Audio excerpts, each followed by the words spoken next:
ये जो वीडियो आपने देखे इसमें से पहला वीडियो कोयंबटूर का है, 11 सितंबर का है। 11 सितंबर को भाजपा ने अपनी मेंबरशिप ड्राइव के तहत लोगों को आमंत्रित किया था। निर्मला सीतारमण वित्त मंत्री हैं, उनसे मिलने के लिए कोयंबटूर के तमाम बिजनेस भी उसमें आए थे। उसमें से एक श्री अन्नपूर्णा स्वीट्स के वहां के ओनर श्री श्रीनिवासन जी थे।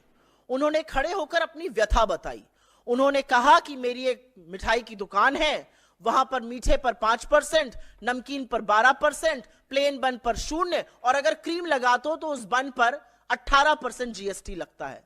तो कई बार तो कस्टमर बन अलग और क्रीम अलग ले लेते हैं, हमें तो समझ में नहीं आता कौन सा जीएसटी लगाए।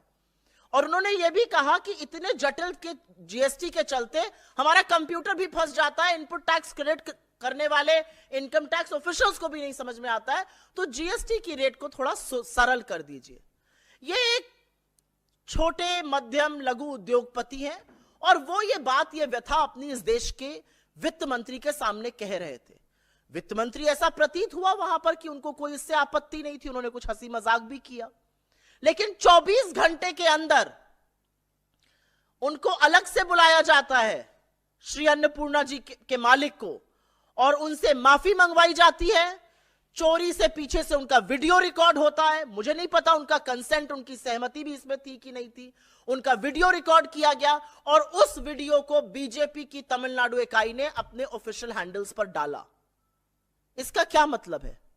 क्या इसका मतलब यह नहीं है कि इस देश की वित्त मंत्री के सामने अगर किसी ने अपनी व्यथा, अपनी तकलीफ, अपना दुख, अपना दर्द, अपने कारोबार की दिक्कत बताई तो बजाय उसको सुलझाने के उन्होंने उस व्यक्ति को डराना, धमकाना, उससे माफी मंगाना ज्यादा जरूरी समझा। इंग्लिश में एक टर्म होता है इंटॉक्सिकेटेड ऑन पावर। ये सत्ता का गंदा नशा, ये सत्ता के गंदे नशे में चूर्ण अगर हरकत नहीं है तो ये और क्या है।